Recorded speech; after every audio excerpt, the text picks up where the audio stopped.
Y si ustedes se han dado cuenta, en las últimas reuniones, en los últimos cultos, yo he estado hablando mucho acerca de interiorizar verdades, de confesar fe, de confesar victoria, de creernos lo que la Biblia dice que somos. Hemos hablado de cómo el Señor nos llamó a tener paz, a vivir bajo la bendición de Dios, a tener la tranquilidad del Señor, de poder vivir en victoria, de no tener miedo de nada ni de nadie, etcétera, etcétera. Si ustedes repasan y escuchan los últimos cultos, hemos ido en esa línea de no tener miedo, de no tener preocupaciones de lo que va a pasar ni en el presente ni en el futuro, porque somos más que vencedores, porque el Señor está con nosotros, porque es nuestro pastor, porque nada nos faltará. Y hemos estado enfatizando, estas verdades, y yo espero que a estas alturas pues ustedes se las crean, ¿sí o no?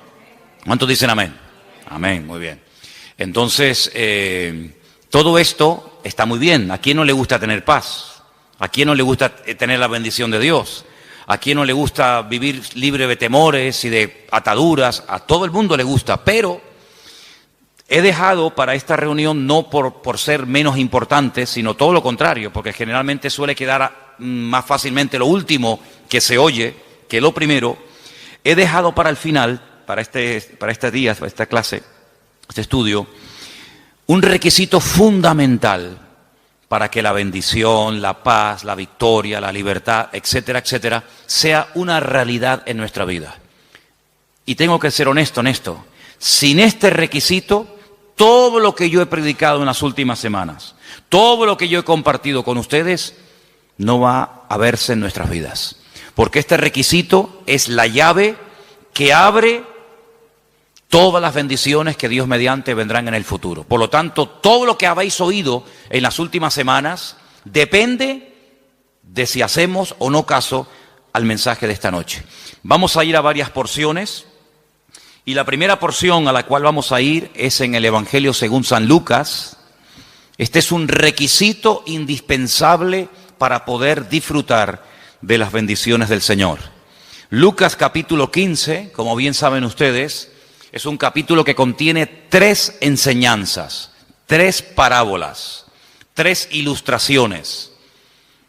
La primera nos habla acerca de un pastor que pierde una oveja. No para hasta encontrarla, va a buscarla, y cuando la encuentra, la carga sobre sus hombros, regresa gozoso y comparte la bendición con sus amigos, sus familiares y sus vecinos. Va a buscar a la oveja, porque la oveja, ya lo hemos dicho en multitud de ocasiones, que es un animal torpe, sin sentido de la orientación, incapaz de volver al redil por sus propios medios, y hay que ir a buscarla porque la oveja nunca va a volver. No es como una paloma mensajera, o como un perro, o como cualquier otro animal que lo dejas y él sabe volver por el rastro, por el olfato, por lo que sea. La oveja no. Lo segundo que se pierde en el capítulo 15 es una moneda, algo inanimado. La moneda no va a aparecer por sí misma, hay que buscarla, hay que ver dónde está. Y dice la Biblia que cuando esta mujer encuentra la moneda perdida, bueno, la alegría es tremenda, y nuevamente comparte la alegría, el gozo y la bendición con los que la conocen y con los que sabían el problema que la mujer tenía, que había perdido dinero. Sin embargo, lo tercero que se pierde no es ni un animal, ni un objeto inanimado como una moneda, sino se pierde un ser humano, se pierde un hijo. Y en este caso no vemos, como en el caso del pastor que fue a buscar la oveja perdida, ni vemos al padre como la mujer que busca la moneda. Vemos que el padre no va detrás del hijo, por una sencilla razón, porque ese es el camino que de momento su hijo ha escogido. Y lo que vemos en esta parábola, hay muchas enseñanzas, pero una de las cosas fundamentales que vemos en esta parábola, la famosa parábola del hijo pródigo, es que el padre no va en contra de la voluntad del hijo, aunque la voluntad del hijo no es correcta. Es decir, el hijo sí tiene voluntad propia. El hijo decidió marcharse y cuando quiera las puertas estarán abiertas, pero es el hijo el que tiene que reflexionar, es el que tiene que pararse y decir: he cometido una equivocación, me he equivocado, no he hecho correctamente. Y dice entonces en Lucas capítulo 15, a partir del versículo 17, algo muy interesante, y voy a leerlo. Lucas 15, 17. Volviendo en sí, el hijo pródigo, el que se marchó, dijo: ¿cuántos jornaleros en la casa de mi padre tienen abundancia?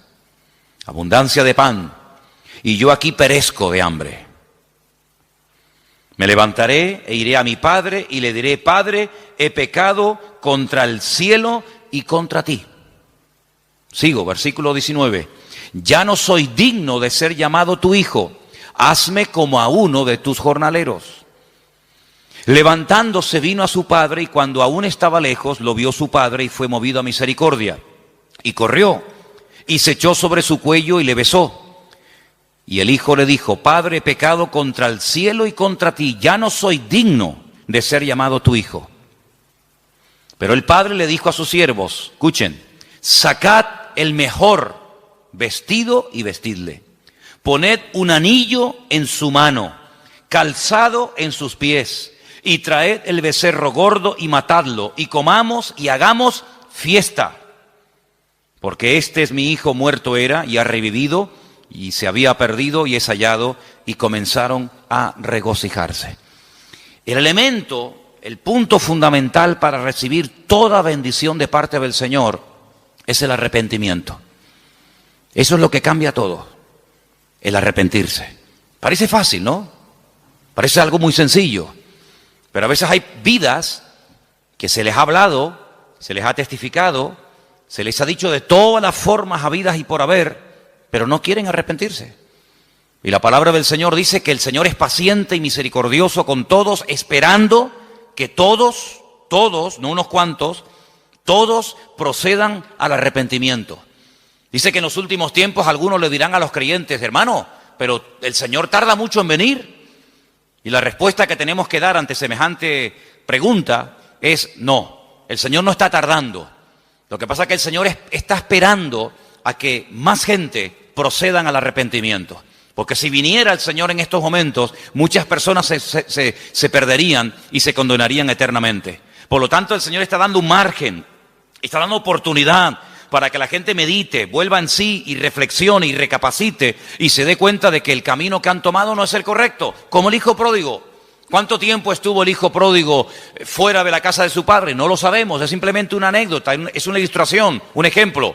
Pero lo que está bien claro es que hay un momento en la vida del hijo pródigo en el que las cosas ya no marchan como al principio.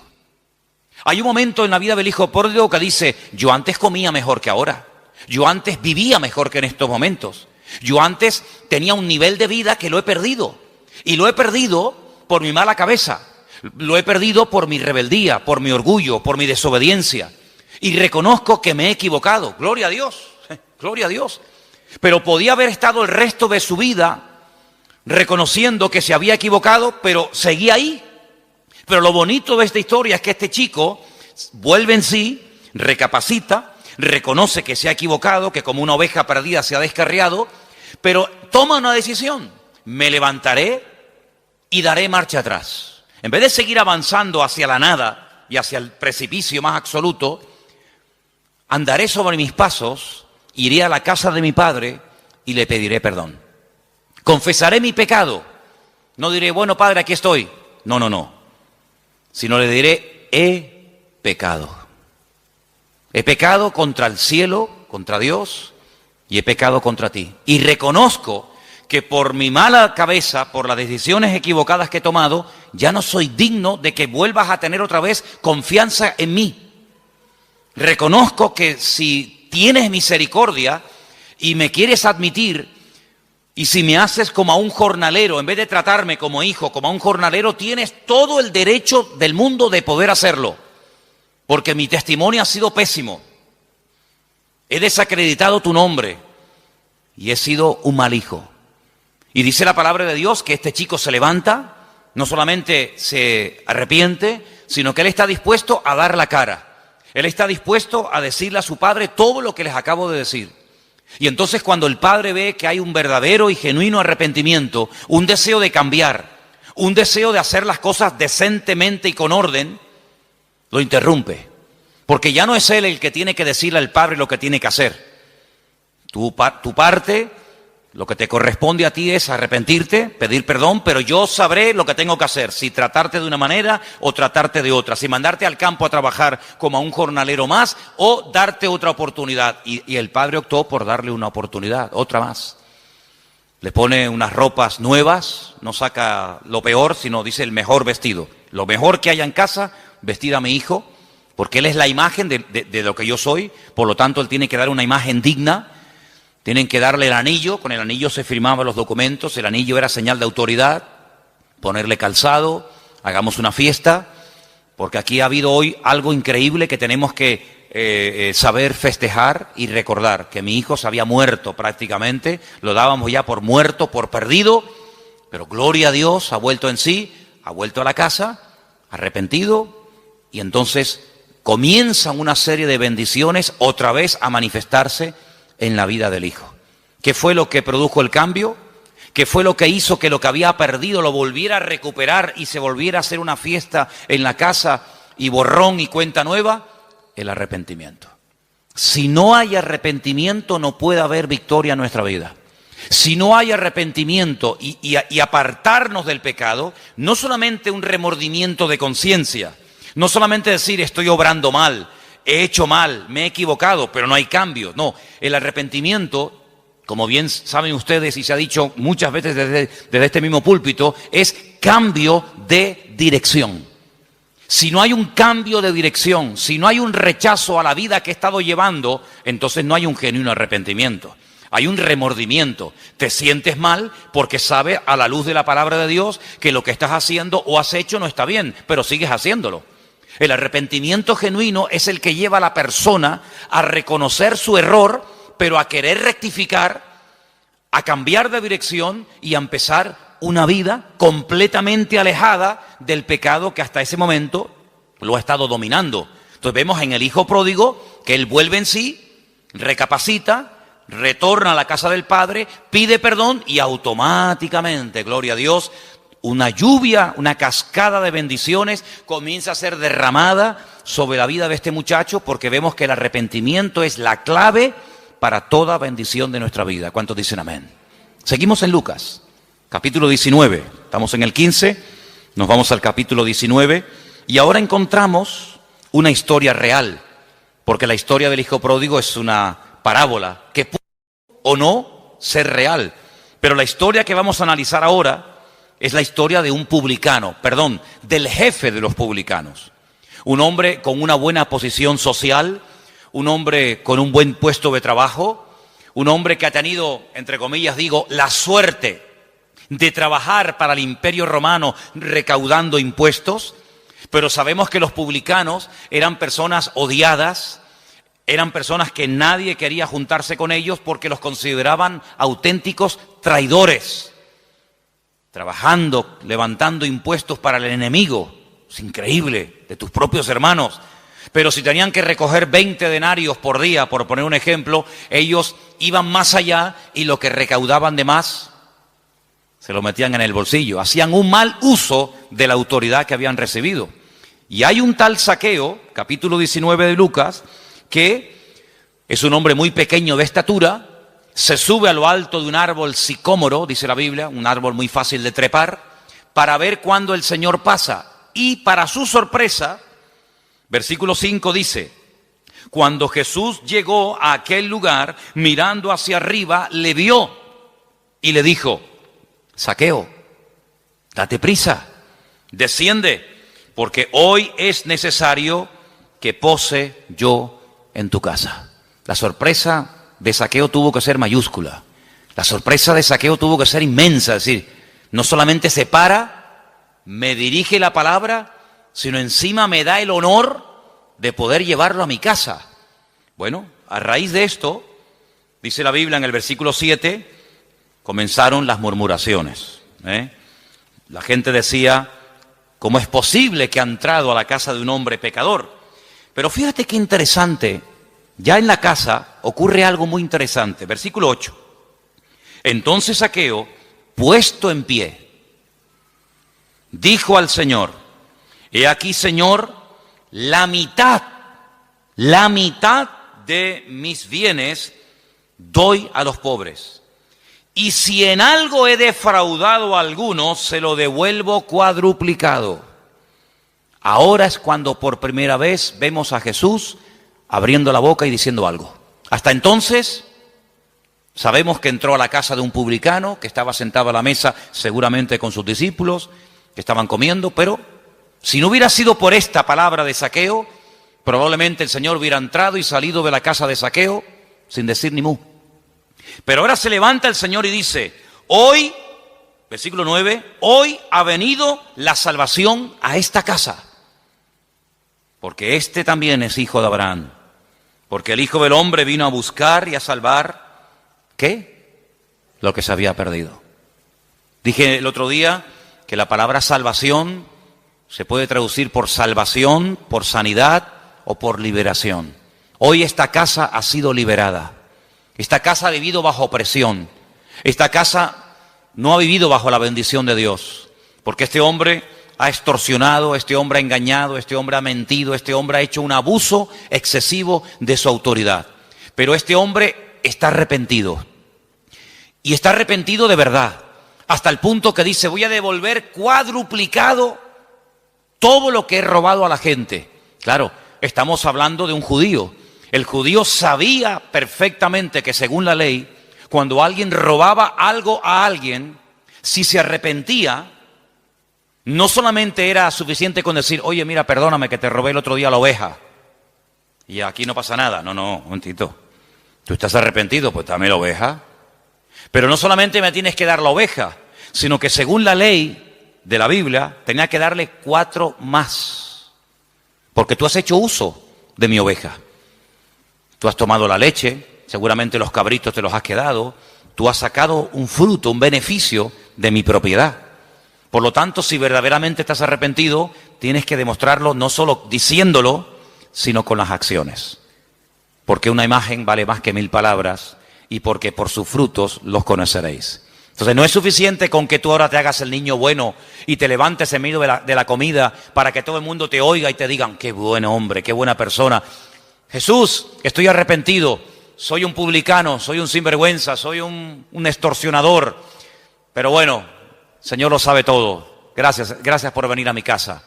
No. Voy a estar dispuesto a sacrificarme, a desprenderme de lo que a mí me ha dominado durante tanto tiempo, que es el amor al dinero. Y entonces el Señor se levanta y dice, ahora sí, amigo, hoy ha venido la salvación, la liberación, la victoria a esta casa. Entonces vimos en la parábola del hijo pródigo cómo las bendiciones del Padre cayeron sobre la vida del hijo cuando el hijo se arrepiente. Vemos que la bendición cae sobre la vida de Zaqueo y sobre su hogar cuando Zaqueo se levanta y pide perdón y dice y admite que ha defraudado, que ha robado, pero está dispuesto a devolver cuadruplicado lo que ha robado. Pero hay más ejemplos en la Biblia. En el libro de los Hechos, el capítulo 2, precisamente yo leía hoy esta porción y me llamó muchísimo la atención. Hechos capítulo 2, a partir del verso 36, cuando es derramado de una forma sobrenatural el Espíritu de Dios sobre aquellos que estaban en aquel lugar, muchas personas se rodean la casa y Pedro se pone en pie y dice, amigos, hermanos, que nos habéis escuchado hace unos instantes hablar en diferentes idiomas y los habéis entendido porque ustedes saben perfectamente lo que hemos dicho, aunque nosotros no tenemos ni idea de lo que hemos dicho, porque hemos hablado en otras lenguas, según el Espíritu nos da que hablase. Pues quiero decirles que nosotros primero no estamos borrachos. Esto no es efecto del alcohol, porque el alcohol no produce estos efectos. Si fuera así, hermanos, acéptenme esta broma, pues si yo quisiera hablar hebreo me emborracho y fíjate tú, hablo hebreo perfectamente, y mañana quiero hablar griego y me tomo 5 cervezas y hablo griego, y pasado quiero hablar con un alemán y me tomo una botella de whisky y hablo alemán. No, es que el alcohol no produce estos efectos. Todo lo contrario. Hasta el idioma que habla lo vas a hablar torpe y lo vas a hablar mal. Así que esto no es efecto del alcohol. Lo que aquí ha ocurrido, que ustedes acaban de oír y ver, esto es el cumplimiento de una palabra que estaba escrita nada más y nada menos que por Joel, por el profeta Joel, que dijo que en los postreros días el Señor derramaría de su Espíritu Santo sobre las personas. Y él da una explicación y da un mensaje extraordinario que te animo a que lo leas. Pero cuando llegamos al versículo 36 de este extraordinario mensaje, dice el apóstol Pedro, Hechos 2:36, sepa pues ciertísimamente toda la casa de Israel que a este Jesús, a quien vosotros crucificasteis, Dios le ha hecho Señor y Cristo. Le ha hecho la máxima autoridad y lo ha nombrado como el Mesías. Este al que ustedes mataron, este al que ustedes rechazaron y crucificaron. Esa fue la reacción de los hombres, pero la reacción de Dios es que Dios lo ha levantado y lo ha hecho Señor y lo ha hecho Cristo. Y dice en el versículo 37, al oír esto, es muy fuerte, se compungieron de corazón y le dijeron a Pedro y a los otros apóstoles, varones hermanos, ¿qué haremos? Hemos metido la pata, nos hemos equivocado, hemos matado al Mesías, hemos matado al enviado de Dios. ¿Hay remedio? Bueno, yo dije hace poco en un mensaje que el diablo es un experto en cerrarte puertas y en oprimirte y en agobiarte y en pintarte un panorama catastrófico donde no ves salidas, ni puertas, ni ventanas, ni respuesta, ni nada. Pero nuestro Dios es un experto, aleluya, en mostrarnos la realidad, pero en darnos respuestas, en darnos salidas y en darnos soluciones. Cuando ellos dicen, bueno, ¿y ahora qué hacemos? Pues el apóstol Pedro dice algo increíble, versículo 38, arrepentíos y convertíos. Dice el versículo 38, cada uno de vosotros en el nombre de Jesucristo para el perdón de vuestros pecados y recibiréis el don, el regalo, la dádiva del Espíritu Santo como nosotros. Y después les habla de la promesa. Dice, mira, esta promesa que dio Joel, que se ha cumplido hoy, no solamente es para nosotros, sino es para ustedes también. Y para cuantos el Señor nuestro Dios llamare. Y entonces dice que ese día se arrepintieron, se convirtieron, cambiaron de vida, se bautizan y automáticamente entran a formar parte de la iglesia, del cuerpo de Cristo, de la iglesia del Señor. Es decir, estamos viendo ejemplos de cómo las bendiciones del Padre se derraman sobre el Hijo pródigo cuando éste se arrepiente. Estamos viendo cómo la bendición llegó al hogar de Zaqueo cuando éste se arrepiente y está dispuesto a cambiar. Y estamos viendo ahora una enorme multitud de personas dolidas, compungidas, diciendo, madre mía, la que hemos liado, ¿ahora qué hacemos? Pero el apóstol Pedro le dice, arrepiéntanse, cambien, conviértanse. Y automáticamente la bendición de Dios también será vuestra y caerá sobre vuestras vidas y sobre vuestras cabezas. Entonces estamos viendo cómo para recibir las bendiciones, para vivir en paz, para tener libertad, para tener gozo y para que el Señor esté a nuestro lado, tiene que haber previamente un reconocimiento de nuestra culpa, de nuestro pecado, confesarla pidiendo perdón delante del Señor y cambiar automáticamente. De lo contrario, la palabra que oímos, si nos toca, nos convence, nos redarguye de pecado y no cambiamos, al final la palabra, en vez de convertirse en una herramienta de bendición, se va a convertir en una herramienta de condenación. Porque la palabra viene para convencerte de pecado. Si te convence de pecado, si te redarguye el Espíritu de Dios, cuando escuchas la palabra y cambias y te arrepientes, ¡gloria a Dios! Pero ¿y si no te arrepientes? Dice, ya no hay más ofrenda por el pecado, ya no se puede hacer nada más. No vamos a decirle al Señor que suba otra vez al madero y que muera otra vez. Eres tú el que no quieres cambiar, eres tú el que no te quieres arrepentir. Y todo el futuro maravilloso y todas las bendiciones que el Señor tenía para tu vida, tú lo estás echando a perder con tu falta de arrepentimiento y de una genuina conversión delante del Señor. ¿Cuántos dicen amén? Vamos a ir a algunos pasajes, otros pasajes del Nuevo Testamento, para ir fortaleciendo todo esto, y espero que esté quedando claro, ¿verdad? Segunda de Corintios, capítulo 2, versículo del 5 en adelante. Segunda de Corintios, capítulo 2, versículo 5. Para entender esta porción, tengo que decirles que en la primera carta, el apóstol Pablo le dice a la iglesia que tienen que expulsar, echar de la congregación a un hermano, a un creyente, a un hombre, a una persona, que a Pablo le han informado que está en fornicación y que está nada más y nada menos que con su madre o con su madrastra, como algunos comentaristas opinan. Cuando el apóstol Pablo le dice, mira, es que hay un hermano en la iglesia, o uno que dice que es creyente en la iglesia, y resulta que está cometiendo un pecado terrible, y le dice, mira, algunos comentarios dicen que era realmente con su madre, cosa que nos puede resultar escandaloso hoy en día, pero que en aquellos tiempos la depravación era tan terrible que era normal, O otros comentarios dicen que podía ser la segunda esposa de su marido, con su madrastra. Bueno, da igual, madre o madrastra. El apóstol Pablo dice, bajo ningún concepto voy a permitir que en esa congregación que ha costado tanto sacrificio levantar, se produzca semejante mal testimonio. Y el apóstol Pablo dice algo tremendo, dice, eso que ese hombre está haciendo yendo a la iglesia, no lo hacen ni los inconversos. Ese pecado es tan terrible, tan vergonzoso, que ni los gentiles hacen eso que este hombre está haciendo. Por lo tanto dice, juntaos, y yo en espíritu me junto con vosotros, y expulsad a este personaje de la iglesia, entregárselo a Satanás, para que el diablo lo sacuda, para que se dé cuenta de la barbaridad que está haciendo, que está causando un pésimo testimonio dentro de la congregación, y bueno, que el Señor tome medidas.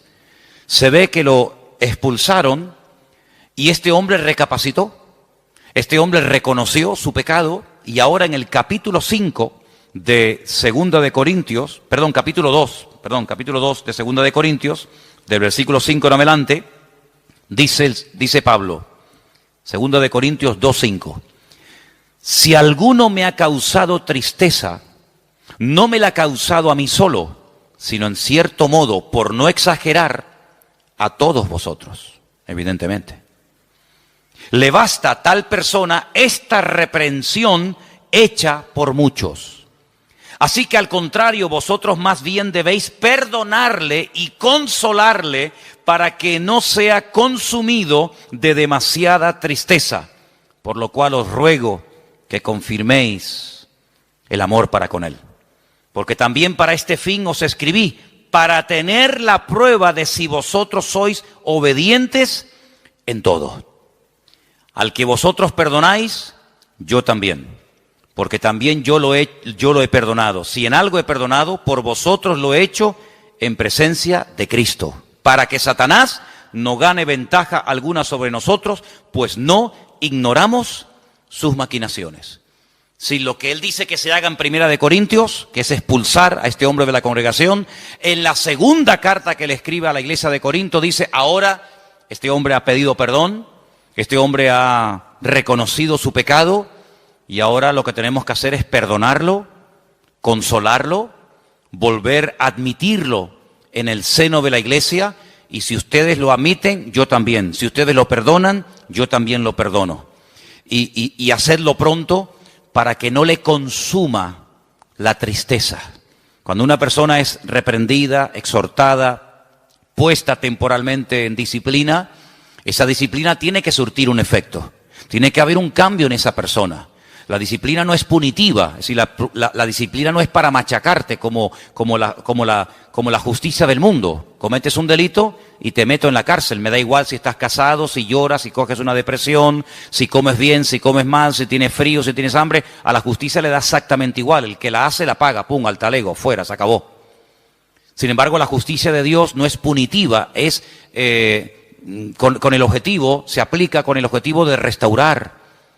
Se aplica con el objetivo de que la persona abra los ojos y se dé cuenta de que por ahí vas mal, amigo, de que esa no es la voluntad de Dios, que Dios nos ha llamado a vivir en santidad, y que cuando un miembro del cuerpo causa un mal testimonio, en cierto sentido, toda la iglesia está causando un mal testimonio, porque juzgan y sacan conclusiones equivocadas por la culpa de uno.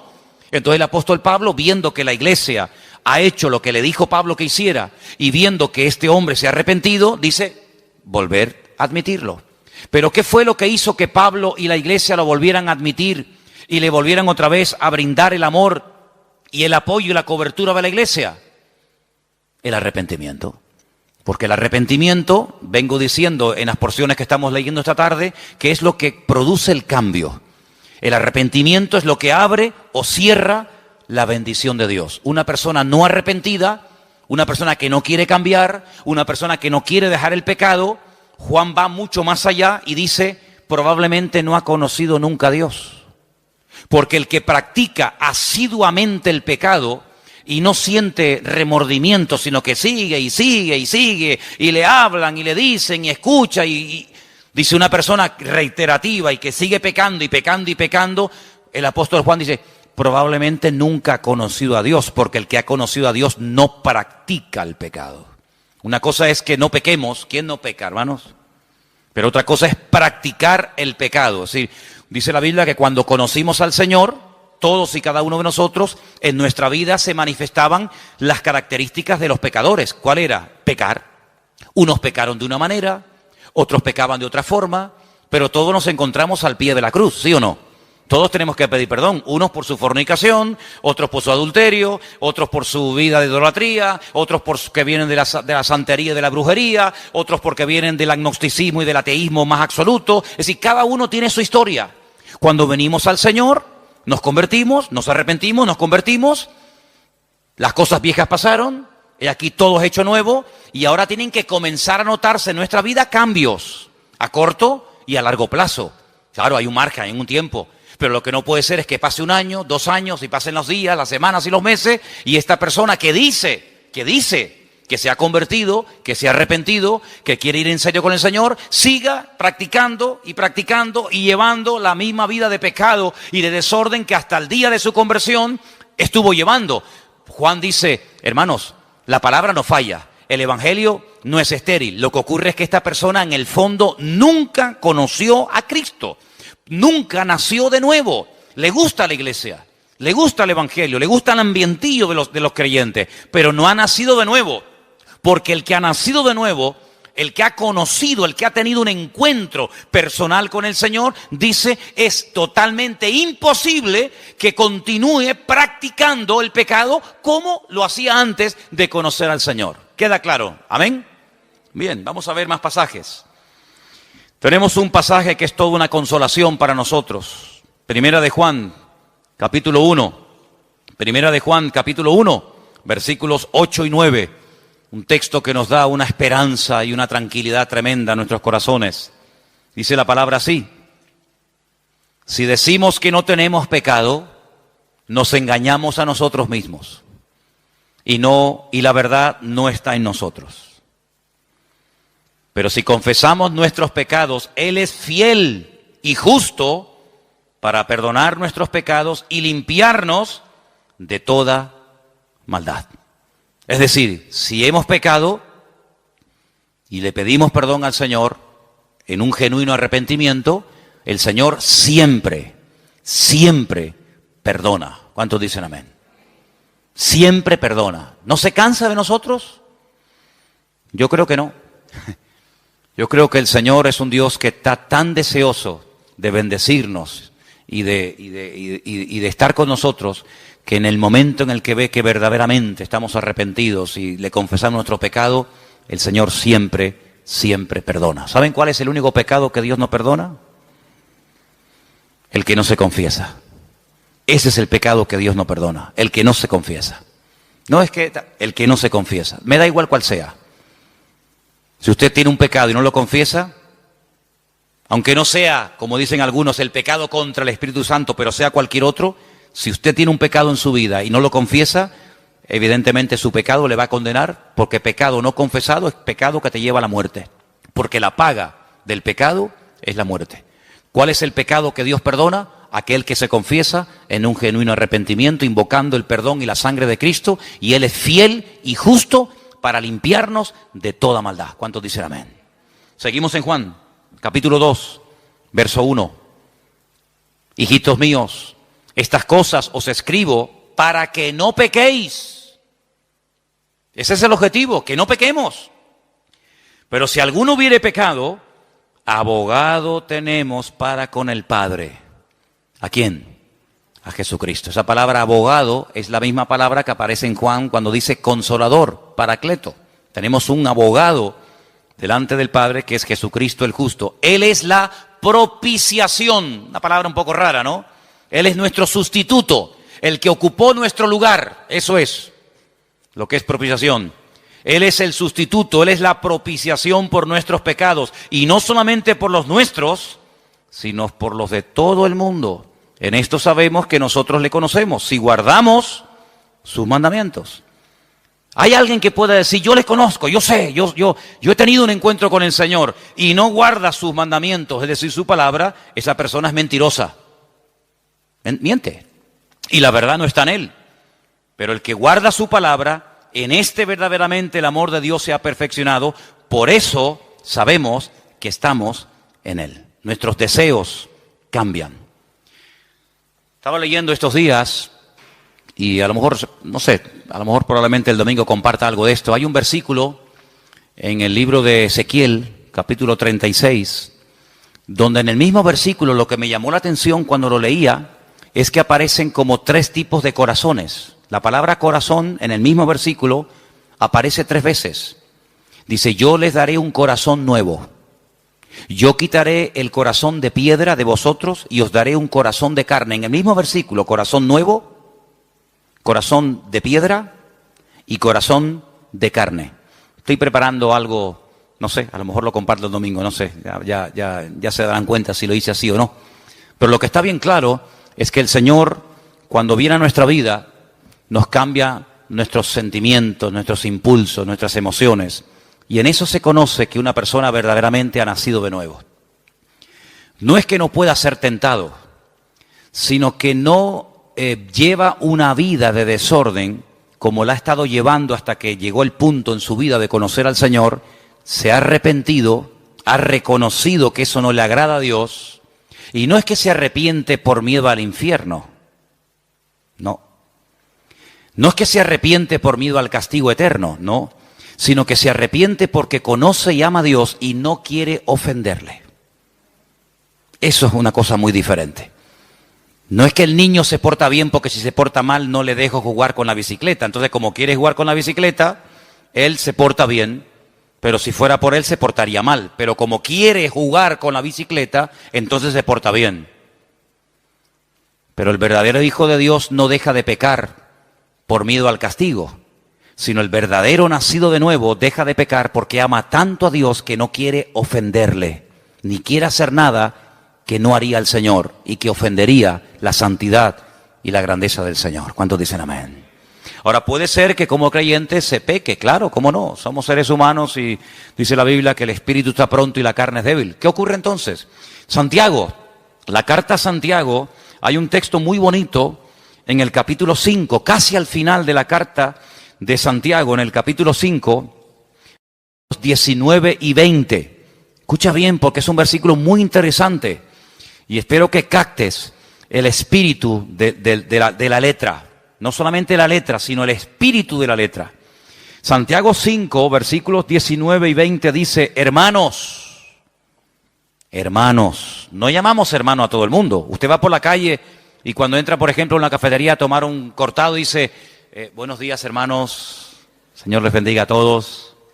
Los de la barra te miran así diciendo, ¿de dónde ha salido este? No entras a la universidad por la mañana, dice, buenos días, hermanos, ¿qué tal? Señor les bendiga, hermanos. La gente dice, yo no soy tu hermano.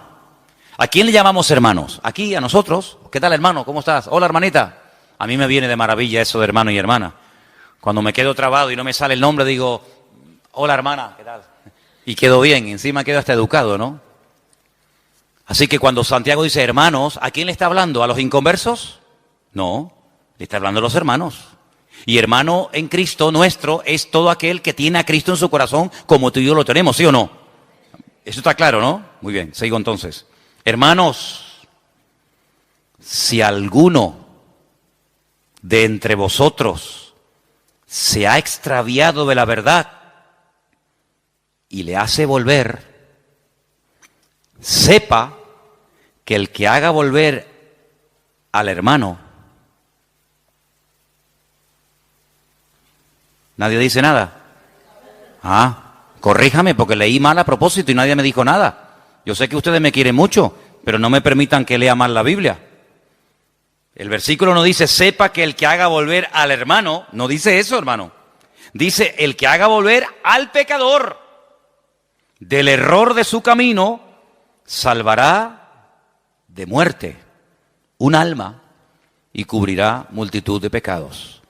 Es decir, que existe la posibilidad de que después de haber conocido al Señor, de formar parte del cuerpo de Cristo, de ser hermanos y hermanas, pequemos y nos desviemos de la verdad, ¿sí o no?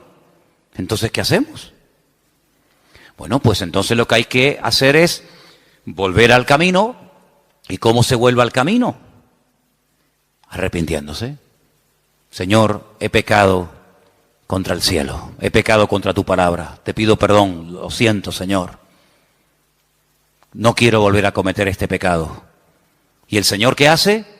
Perdona y olvida. ¿Por qué? Porque es fiel y justo para perdonar todo pecado que verdaderamente le pedimos perdón en genuino arrepentimiento delante del Señor. Entonces, el denominador común, el hilo conductor de lo que estoy hablando en esta noche, todo se ciñe a una sola palabra: arrepentimiento, arrepentimiento, arrepentimiento. Pero cuidado, hay creyentes que piensan que el tema del arrepentimiento es para los de la calle, para, como decimos a veces hasta despectivamente, ¿no? Que Dios nos perdone, para los del mundo, que se arrepientan de esa idolatría, que se arrepientan de sus pecados. Sí, no, está claro que se tienen que arrepentir, los pecadores se tienen que arrepentir, pero hermano, los cristianos también tenemos que vivir una vida de arrepentimiento cada día. O nosotros ya no pecamos. El que no practiquemos un pecado no significa que de vez en cuando no cometamos algún pecado. Porque dice la Biblia que el que no peca es varón perfecto, capaz de refrenar todo su cuerpo. Podemos pecar de muchas formas, tal vez no tan brutales, tal vez no tan exageradas como cuando no le conocíamos a Él, pero en definitiva se puede pecar. Pero gloria a Dios, que Dios es fiel y justo para perdonar siempre, siempre, cuando hay un genuino arrepentimiento en nuestras vidas y en nuestros corazones. ¿Cuántos dicen amén? Qué alivio, ¿no? Gloria a Dios. Bueno, tengo un versículo más. Vamos a Job, libro de Job, y con este texto terminamos. Libro de Job, capítulo 11. Y son versículos que a usted le van a resultar muy, pero que muy, muy conocidos, porque la mayoría se lo saben todos ustedes de memoria. ¿Sí o no? ¿Se lo saben de memoria? Dice Job capítulo 11, versículo 13. ¿Lo leemos juntos? Me gustaría que lo leyéramos juntos.